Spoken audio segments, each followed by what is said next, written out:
Good morning sa lahat guys. Gawa tayo ng salad na alugbati. Masarap ni pares sa piniritong isda at tutong na kanin. Shout out pala kay Ate Mercy ng Daki. Siya po nagbigay nitong alugbati guys, galing sa garden niya. Fresh na fresh.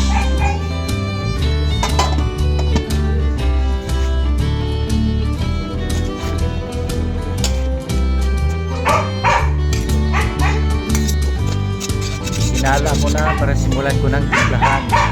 At huwag pong itatapon yung pinakuluan dahil magagamit ko yan mamaya. Ito ang bida guys, ang giniling na bagoong. Kung sa Bisaya pa, ginamos.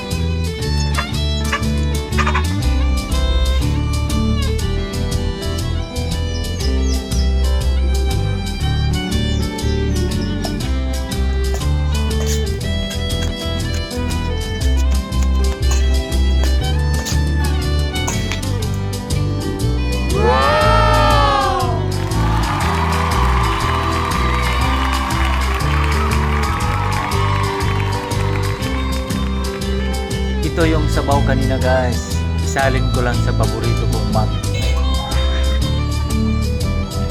Nilagyan ko ng kaunting asin para may lasa at halu-haluin ng maigi. Tara na guys, kain na tayo. Pagsamahin na natin ang agahan at tanghalian dahil 11:45 na ng umaga. Maraming salamat sa pagtambay. Bye-bye!